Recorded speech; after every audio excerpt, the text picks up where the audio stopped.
whenever you're looking at somebody in leadership that you say, I want to be like them, look at the people that are surrounding them. Very much so. So I love it. Nailed it. Nailed it. My sister and I say that after everything. Break me off a piece of that fancy feast. Nailed it. Fancy feast. You're not even a cat person. It's Andy from The Office. He's like, has the, and he keeps being like, what is it? And then he's like, break me off a piece of that fancy feast. Nailed it. I was like, Mira, I think you messed that up. Mira. I think you messed that up. That's awesome. Okay, so today's topic, very, very fun topic. Something that we care. I'm speaking for you when I shouldn't be speaking for you, but I think it's something that you care very deeply about too, which is teams. It is. Sorry, a series of things went through my head to interrupt you with. No, that's okay. On like prostate exams. No, that's not what we're discussing today. But also very important. Consider if you're in that age range. It's near and dear to our heart. Yes. 40 minutes of the importance of prostate exams on success. Wait, can we do this over? I wasn't ready. I'm not ready because I'm looking for the script. I was going to say, you're like talking at you. I'm sorry. No, I'm looking for our notes. I'm sorry. Can we start it over? I'm sorry. Oh, yeah, okay. Oh, yeah, that's right. Okay, so... They should be at the top. Like the squad. Okay. Today's topic, story, success, and stuff. We're talking about the squad, how building teams are very important for success. Very excited for this topic because Siarza as a whole, many different lives. I think for me, why this topic just rings really true in terms of building teams or being in a group. The wedding. The big wedding coming up here pretty soon. I know, you're like, what does that have to do with teams? No. In my head, I went, dun, dun, dun. I'm like, nope, that's not. It's an exciting thing, Jace. People like getting married. It's not a... You should, every single time I say the word wedding, that's like the auto prompt sound. Dun, dun, dun. Even though it's always going to be really positive. Yeah, it's a positive one. I don't know how to make it positive. So, talking about the squad. So the reason why I was thinking about the wedding is because of the wedding party. Some of you may have heard, some of you may have not. I'm getting married in September. It's coming up here really soon, and right now we're recording this podcast at the end of July, right? Yep. And so everybody's just kind of falling into place. My family is coming in incredibly generously. They're coming in asking almost every day, what can I help with? The bridal party is expecting, even though I'm not trying to, they're expecting to help in some way, shape, or form. It's like the bride squad to me is like a team on its own, that they're fun. They're also inappropriate on so many levels. Naturally. So that to me is kind of like my squad's finally coming together. So curious to see, Jace, any experiences in your life where you said the people or the team that you've built or the team that you have around you have made you successful in your life? All of them. Anytime I've been successful in my life, it's because of the people around me. Hands down. I used to have this notion that things only had value if I did them by myself. Or there's a lot of pressure that I absolutely have to do things on my own. And I kind of grew up that way a little bit, that, you made your bed, now lie in it type of thing. Like, you're on your own, do your best, figure it out. And this idea that we should be able to do everything. Running a business. And when you're small, you started out, 3 people was the beginning of it.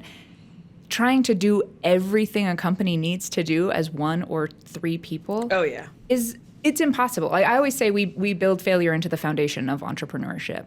And we have this notion, like, I got here by myself, right? And it's like, nobody did. Fuck those guys. Nobody did. Yeah, and I'm like, no. I'm going to tell you they had some people in the background helping 100%. them, probably women. Yeah. Quietly working for their benefit. So, yes, absolutely everything that I've been successful with is because of having the right people around me. And I know we're going to talk a little bit about how to build the right team. Or team. Sure. I call it a team. You call it a squad. You can call it, we got a lot of names for them nowadays. But yeah. So Siarza started with 2 people. I actually was I was by myself up until about, I would say, 30 days, and I hated it. I loved it and I hated it, right? I had it started in 2014, November, and I was by myself, and I loved it. And then going on my calls and going on my meetings and trying to find my place in the world. I remember thinking about that. And do you remember the show New Girl? Or was it New Girl? It's Jess? Yeah. Yeah. So I felt like her all the time. I was like, it's me. I'm awkward. It's so fun. I'm going to do this. And then I hated it at the end of it. And I said, at the end of a month, and I said, okay, I'm going to have somebody help me out. Yeah. And at the time, I was still kind of finishing up my MBA and learning about managing a company, getting my managerial experience in, and then bringing on other folks afterwards. Our first intern, who ended up being our first employee. Like, there's a lot of really great stories out of it. And we were more successful as time went on with the right team members. There were some challenges and failures and lessons learned. Definitely failures on my part in terms of leading teams that I always take to heart, right? But yeah, so Siarza started as a team of 3, including myself.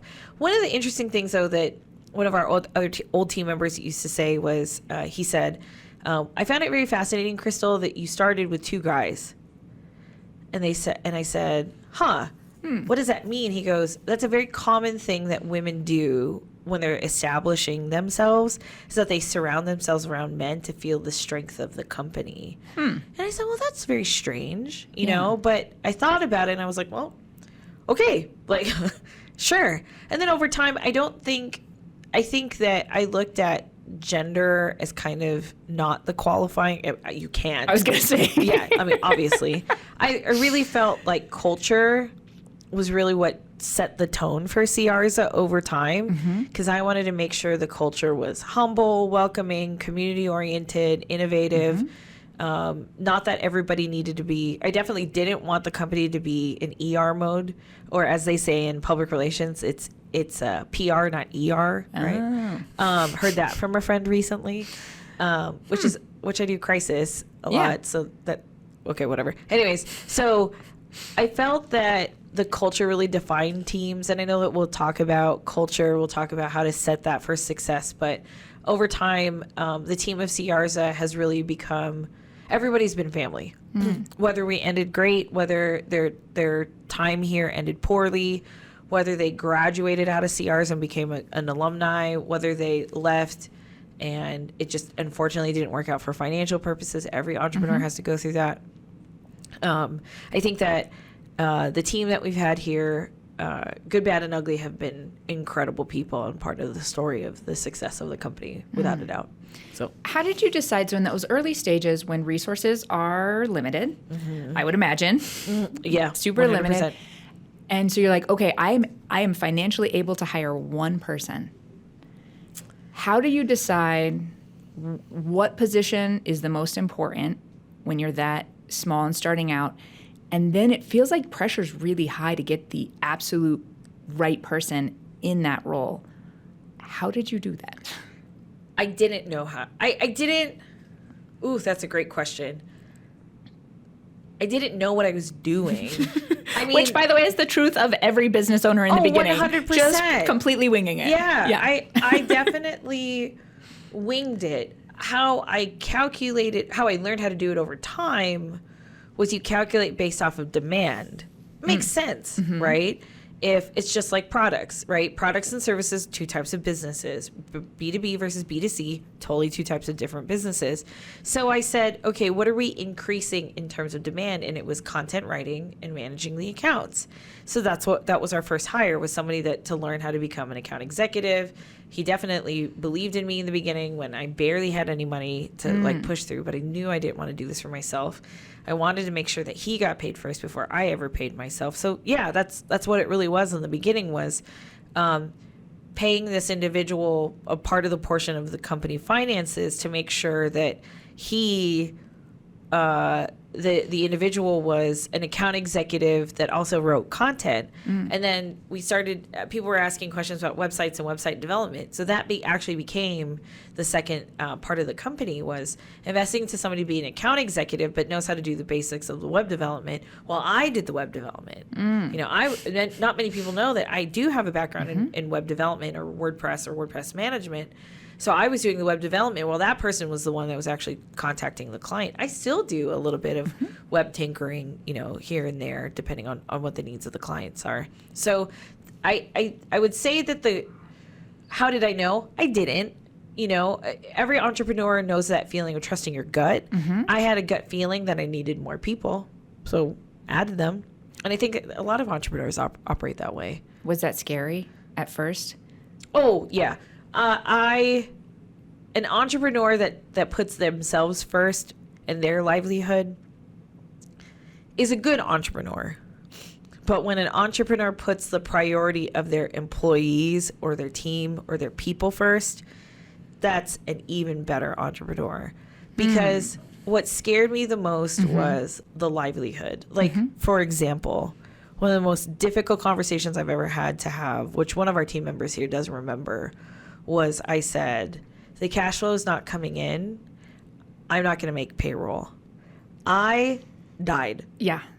And I said, I never wanted to put the livelihood of an employee first, or sorry, my livelihood first, but they depend on me. Right. I am paying for their kid. I'm paying for their husband, brother, son, whoever lives in the household. That's what scared me the most, was their livelihood was really focused on me to give them their paycheck. Yeah. So when I didn't have that moment, when I didn't have the cash flow and I had to have that moment, it was a very deep depression. You can feel that. It's just like, yeah, that humility that comes with that, like very humbling, maybe a sense of failure.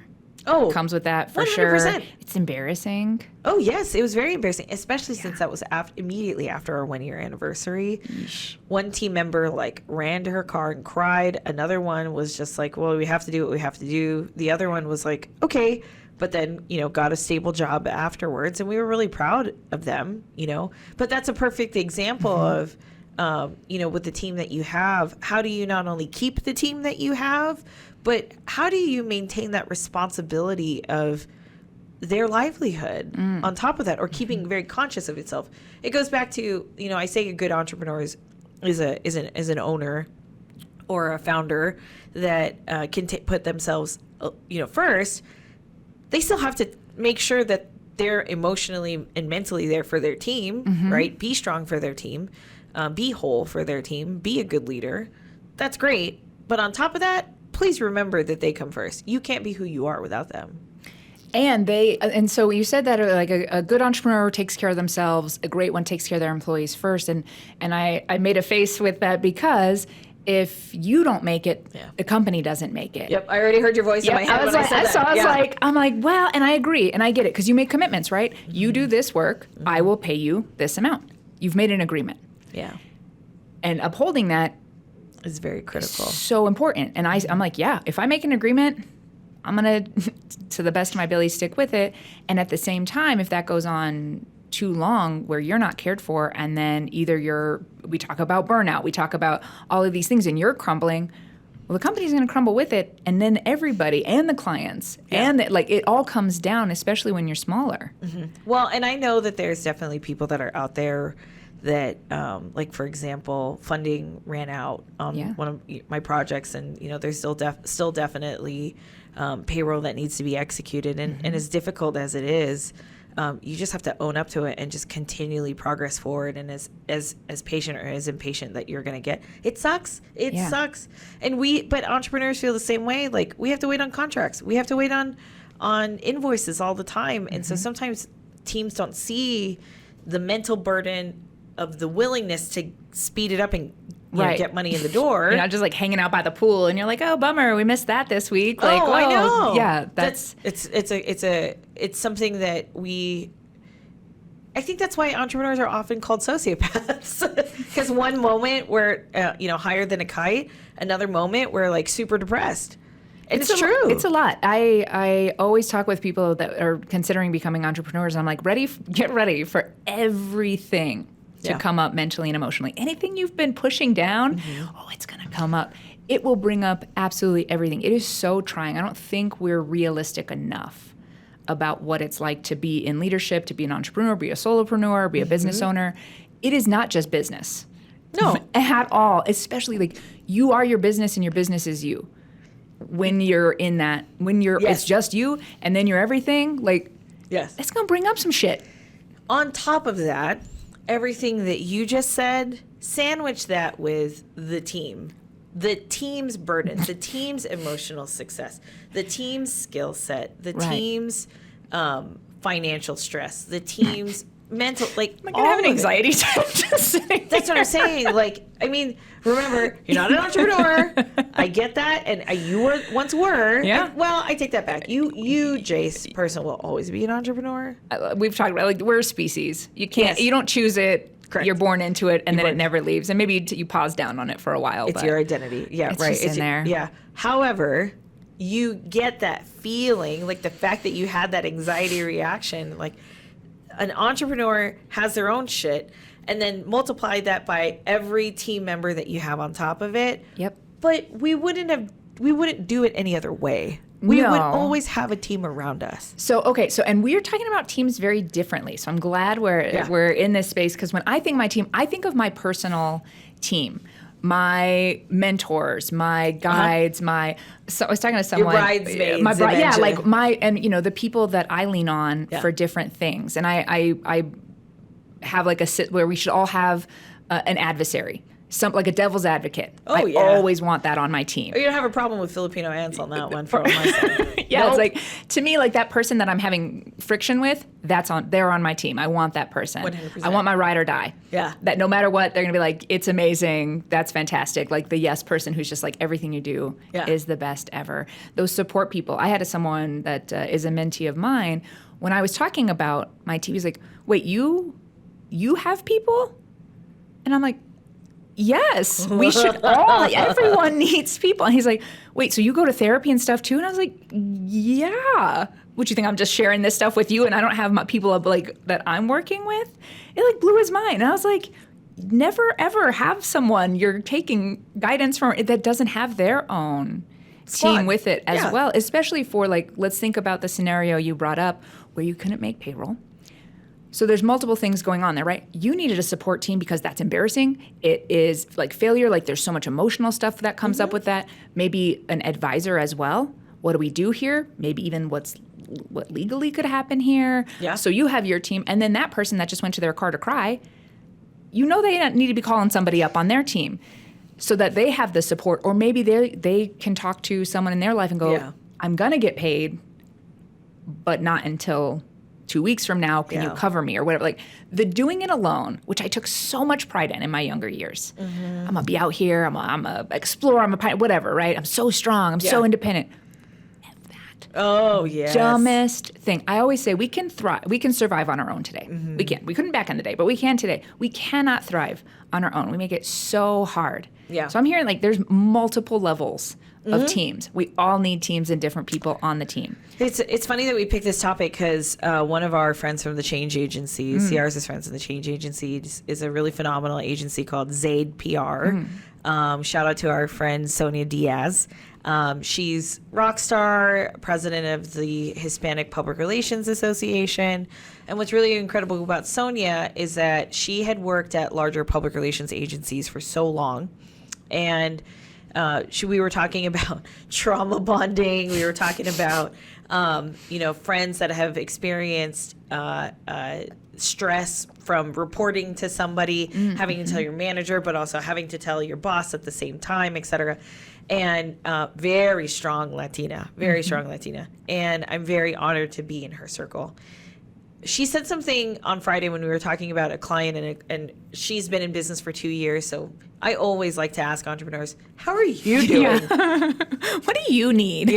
What can I do for you? And so she had said, I've been in business for 2 years now, and I realized I need to have a team. So she has her first account executive, and she has her mentor working for her. And it brought me so much joy because she is Zaid PR now. It's not just her last name spelled backwards, Diazzaid, right? Yep. It's not just her, it's her MO now to have people around her to collaborate with. That was a big thing she said. She said, I need to have people I can collaborate with. Yes. I need to have people to bounce ideas off of. I need to have people to laugh with and to cry with. And I said, no more trauma bonding. She goes, yes, right. But it's really weighing on her success right now. Yeah. It not weighing, it's uplifting her success right now, especially as she nails these huge contracts with national media involved into them. She couldn't do it by herself. She did do it by herself. Right. She would prefer to do it with a team. And I really think we can only do things on our own well for so long. Mm-hmm. Even the strongest, coolest, smartest, most capable person has limits.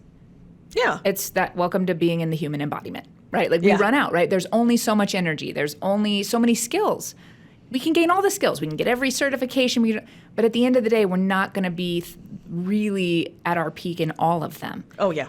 That's dumb. This whole idea that we're supposed to be somehow. I don't know who started that. This notion that we should be able to do everything in a business, do it well and be successful with it. Okay. And then we're like, why does entrepreneurship fail so often? And it's like, because that's a real stupid expectation for us to be living up to. I think it's the perception of leadership. So it's a really good point, but let's look at what are our figures of leadership in society, right? We see in a monarchy, you see a queen. In a democracy, you see a president.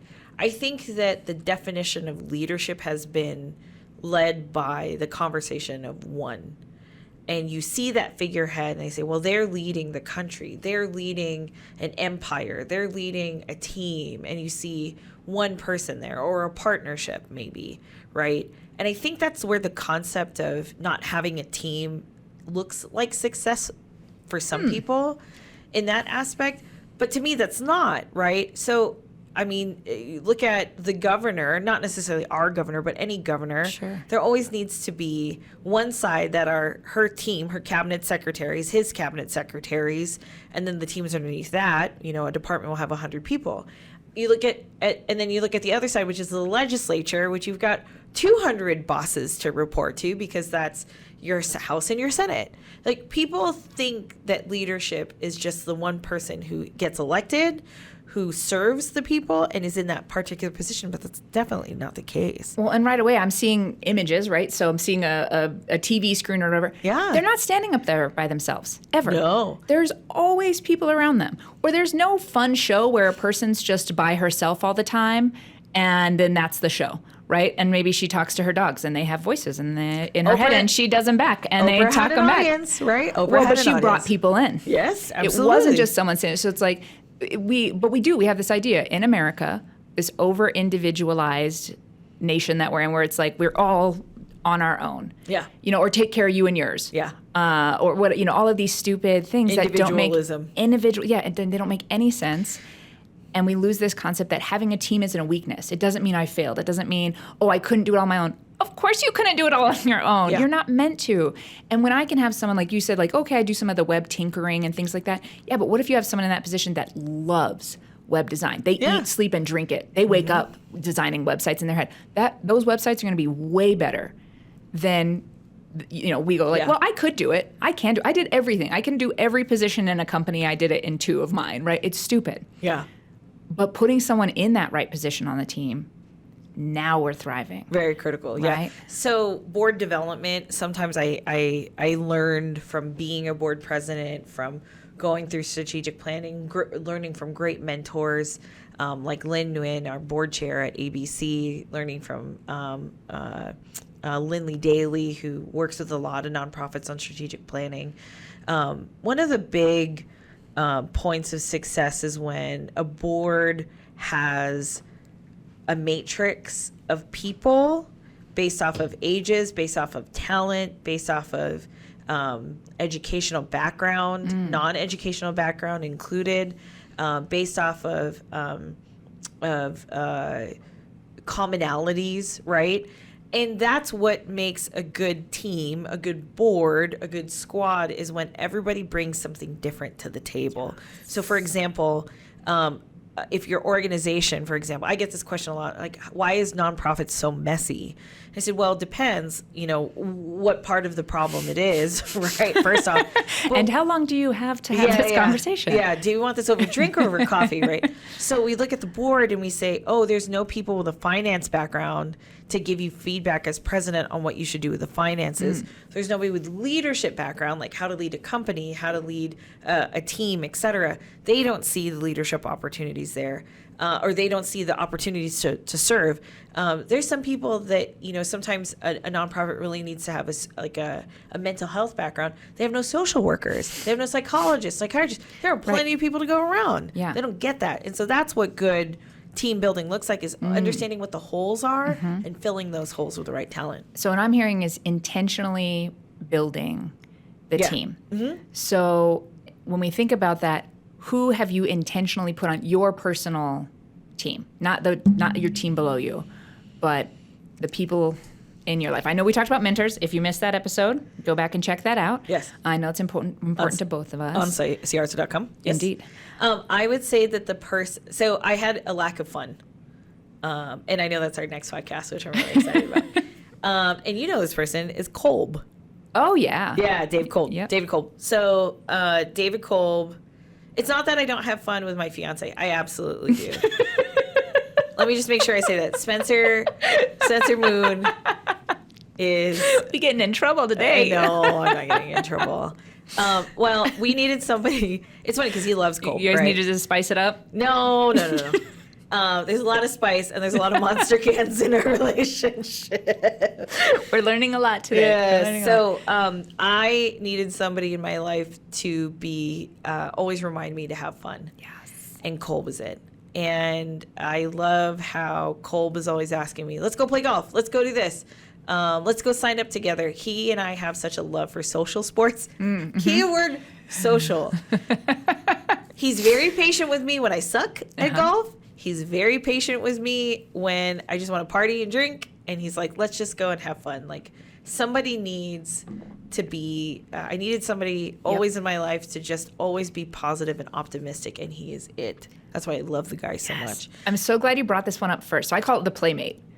Oh, you got to have a playmate, someone who you're going to go out in the world with and do the things, and you're just going to be able to call them up and be like, we're doing this in 10 minutes, you in? And they're going to be like, of course I'm in. Yeah. And they are the ones that even pull you out of that space when it is stressful or you're feeling that failure or whatever, and they're like, I know what she needs. I know. In my case, it'd be like someone who's going to take me out dancing, right? I'm not going to be on the golf course, but a playmate. Yes. So important. Yes. I also need somebody on my personal and my professional life, and you'll get a kick out of this one. Somebody to tell it like it is on the finances. Ooh. So that's why Ed's here. Yep. Love Ed. Love Ed. I'm like, how can I incorporate him more into every part of my life? Like, he's just love Ed. Yes. How would you describe Ed for those that have not actually experienced working with Ed before? Ed is an incredibly down-to-earth, super chill person who just happens to be good with numbers. Like, does not look like he would be. He looks like he's a beach bum in the best ways possible. And he has a huge heart and a very sharp mind. Yes. Yeah. Yes. But very unassuming. Very unassuming. No, and I haven't come up with anything with him that has ego behind it. 100%. Yeah. So I brought Ed into the mix when we needed a finance manager. I was always trying to balance the 50-50 of skill set versus culture. And, trust even more so with a finance manager is more than an individual like you. Like, it's for different. Your role to me is grow the organization and represent the brand. Like, and we've talked about this, like, you are a crucial part. On top of finances, that's even more crucial. There's no one over the other. Right. They all have to. They all have to be there. Yeah. But the financial part is you could get into a lawsuit if you don't have your shit together on your finances. Yeah. Yeah. So that's kind of important. So in this instance, Ed is very important to the team, not only from a cultural perspective, right? You can't take him seriously You just can't. And it's great because that's a serious job that he's in. He's a damn bean counter. Yeah. That's not fun. But he loves it. But he makes it fun. He makes it fun. And like he's not serious, but I do take him seriously. Like if he says something, I'm going to take it to the bank. But he's not a serious. I'll literally be walking it to the bank because thank you. Yeah. So, and in that piece, and I'm going to expand it out, like, 'cause maybe that's an area for you where you need someone to call you on the finance part. And he does. Very much so. For me, that would be relationships, like my romantic sexual relationships. Mm-hmm. I need someone on the outs and be like, girl, how are you this smart making these dumb choices? And that's my area of I need someone to just call it like it is. Yeah. No BS, no fear of losing the relationship or anything like that. And someone to just be like, you said this, but now you're choosing this. Like, is that really in alignment, Jace? And going to call me out on it. Like, that's an area for me that can be a blind spot. Yep. I've talked about my sorority sisters a lot. Yeah. Collectively as a whole, they're my call it like it is group. Nice.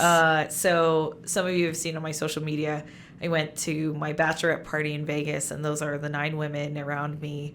Very similar to how Zeta was actually formed as a fraternity. 1898, they had 9 women that founded a fraternity. Cute. I had 9 women in my squad. Like, it just happened that way, right? I love that kind of stuff. And so, incredible. So there's one non-Hispanic, that's my bestie. And then there's one stupid smart one with her MBA that will tell it like it is, but she's ruthless with her words if you get on her bad side. And then we have one that's like, she calls herself the Bog Witch, which is hysterical. Okay. But very she specific. Is very specific. Witches can live many places, so in a bog is an interesting choice, is all I'm saying. So in New Mexico, we got the ditch witch, and you got to watch out for her. If you grew up in New Mexico, you're afraid of the ditch witch. So she's always the one that's super spontaneous and doesn't fit any boxes. Nice. And you need that reminder in your life, right? Yeah. She can't. You just all need a bog witch. Yeah, just all need a bog witch in your life. Then we have one that she's constantly reminding everybody about mental health, especially since she's got 3 kids and she has anxiety, and she talks about how, like, she's like, this is what I'm going through in my life right now, and all of us have to remind ourselves that, we want to support her, but, she's very much willing to be supportive of us. Mm-hmm. There's one that's really interesting. She's actually my little sister in the sorority, and she's very close to me because she's always somehow this follower. And she's always the perfect reminder that you can be a follower too. Yes. Right? Like, I don't know, we got into this whole thing where that's a negative. No. And it's not. Being in a supportive role is a beautiful role to play on someone's team. Oh, especially and I'll get to the last one, the 2 last ones, but that's a very important role, especially in a group of 9 women. That you just kind of tag along or do whatever you're told to do, or when it's time to step up, you step up. Yeah. She's been the most successful out of all of us to help the fraternity continue at Eastern New Mexico University, because that's how committed she is, right? And she knows how to be a leader when she needs to step up, but she knows when to follow when she needs to follow. And the 2 others, one of them, she's one of those, she's the mental health, she's professionally a mental health counselor, LASW, and so it's great whenever she sits down with us and she says, do you have your shit together? She's incredible at that. And then the last one is everything's fun, everything's exciting, everything's joyous, everything is Disney, everything's joy, right? And you need that constant reminder in your life. And she's the oldest too, which is really funny. That actually makes the most sense. Right? Yeah, the older we get, the more like, I just ran out of fucks to give. I don't know if we can say that word on here. No, we can't. F's to give. We ran out. Oh, no. We can't. Am I in trouble? No. Can we? I don't know what the rules are anymore. No, you absolutely can say, you do 0 fucks given. You get older, and then things are more fun because you're just like, oh, I just gave them all away for stupid shit in my younger years. I gave a fuck about everything all the time. Exactly. And then I ran out. You need now, easy breezy, because yes, I would give them if I had them. Yeah, but I ran out. So let's have fun now. Yeah, you really need that person, right, as that reminder. And then the last person is the crafter, like the one that's always like very ingenious and coming up with. Does she actually like put the T-shirts together for you guys and stuff? Oh, I need that. She did. We had like custom names for our Mean Girls T-shirts during our bachelorette party, and she was the one. But she's also the very kind, listening soul too. So yeah, you get lucky right? By having the right squad, the right tribe, the right people, and they all have a various different roles. So let me ask you this: in the teams that you surround yourself with, what's your role that you didn't know until somebody told you that was your role? That I play in their life? Ooh, that's an interesting question. And I do want, and I will answer. I'm not evading the question. But I will say also, you said you get lucky with the people. Yeah. And I just want to say, I disagree. I think there's something very important about being intentional with who's on your team. So I'm going to put a pin on that, and then we're going to come back to it. So the role I play, the most surprising one, and spoiler alert for next week's episode, I'll talk more about this. I used to be very rigid, very, like, it had to be a certain way. Like, control was a big thing, coming from a trauma background. And so it's like, needed to mitigate everything. I worked exclusive. That's it. That's all. My life for a long time was just work. I was killing myself. And so people stopped inviting me to things. So they're like, oh, she's not going to come. She just is working all the time. And I'll share more of that in our next episode. But once I realized how unhealthy it was and how big of a legit danger it was to me, I started loosening up and learning how to have fun and play and chill and rest. And the most surprising thing anyone ever told me was, you're just the person I go to when I need to feel calm and just have fun and like just play. Like, you're my go-to person. And I was like, what's that now? Never, ever have I been that person. And I intentionally worked on it. Oh, now I love fun. I'm all about fun. It's so important. Yeah. But that was the most surprising thing. When someone was like, you're just so laid back. You're the person I go to when I just need to feel calm. And I was like, said no one ever until this moment. Like, until that. And I mean, this was years ago. Yeah. So you're seeing like that pro level fun now. But back then it was like, it honestly blew my mind, and it felt like such a big win. Varsity level fun. No, Truly, I see. And that, to me, that's surprising. That it's not surprising that you've fit that role with the changes, the incredible changes that you made in your life. But I was thinking about this yesterday when we were on our business development meeting, right? On Mondays, we have a business development meeting. We go over how do we grow the company, right? And it was funny because I said to myself, oh, she's really calm. I really appreciated the fact that she did that. No, I mean it. I'm very calm. Yeah, you were very calm. And I said, well, she's not mad, but she's very intentional about being calm, and she's just calm when she wants to get shit done. That's really cool. Like, I said that to myself. I should have said it out loud because I was very, as you know, I'm all over the place and trying to make sure everything's good. And you had this grounding element that and Alexis, the same thing. Our my executive assistant, our community developer, she's very calm most of the time. Unless she has to do something, she's like, what do I have to do? Yeah. And I said, oh no, she's good. You're rubbing off. It's contagious. Yeah. But at the same time, she's very calm. And I can't tell you how great that is to have around. Yeah. Where, my internal squad is you now with your new role, and then Alexis, and then Ed. And that's my team, and everybody's super calm and super chill. It does make a difference. Like that. It's interesting you say that, because sometimes I worry people think, because when there's something to be done, my focus is there, and I'm not going to be silly. I might throw a pun in every now and again. Very on brand. Yeah. But I worry people think I'm mean or like cold. When really I'm like, no, we got shit to do. Let's get it done. Yeah. And then when we're done, we're going to cut it up. Yeah. And then it'll be fun. So I'm glad that it's calming and I don't seem mean. Oh, yeah. So I want to touch back on the intentional team things before we wrap, because I think oftentimes people do just end up with the people in their life that they have, and they make the best out of it. Yeah. When in actuality, humans adapt. We are amazing at it. It's one of the oldest skills that we have. We adapt in order to be accepted by our squad, our tribe, our team, because back in the day, if you weren't and you were kicked out, you were dead, very literally. And so as a survival mechanism, we adapt. So whoever is around us, our environment, we will adapt to. If we are not intentional about the people we put around us, then we are putting ourselves at a huge disadvantage. So we talk finances, if you want to make more money, hang out with people who make that money. You want to travel more, go join a group of travelers. And there is a legitimate, actual physiological change that will happen based on the people we have around us. And having intentionality, knowing who we want to be, the life we want to live, and then the people we're going to need in order to get there. And they shift, right? So we might have a playmate, and maybe it's Kolb, and maybe it's your other friend, and it switches. But having those specific things is one of the most important parts of success that doesn't get talked about enough. Oh, I think so too. You gravitate. I'm fumbling over this.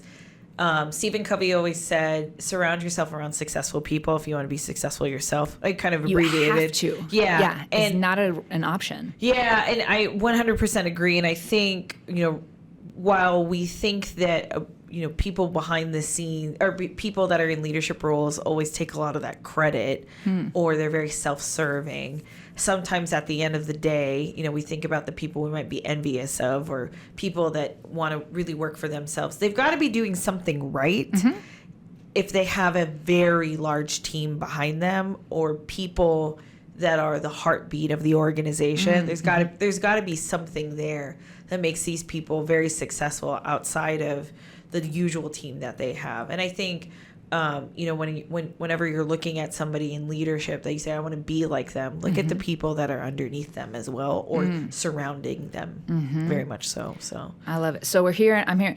You have the 9 you mentioned probably like captures all of them. A playmate, someone who's going to keep a check on mental health, someone who's going to be there and just be really supportive, someone who's going to call you on your shit, on whatever your weaknesses areas are, having that devil's advocate in the mix. Don't forget the bog witch. You got to have a bog witch. I don't know where you find one. If there's a website or a dating app type of situation for bog witches, please let us know in the comments below.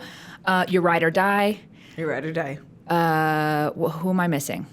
I think that covers it. Creative one. A creative one. Yep, yeah, that's a good one. Someone who brings out the best in you always also. And then someone who's going to ground you down. 100%. As well. I think those, and then surrounding that with the people that have the life you want. Yep. So that you can grow into it. That's a team right there. That's a team right Try there. not to succeed. Yeah. Try not to thrive right there with that intentional team in the mix. Yep, most definitely. So we're wrapping up stories, success, and stuff. Thank you for listening. We really appreciate it. Thank you to Justin, as always, for producing another phenomenal episode. Thanks to you for always putting this together.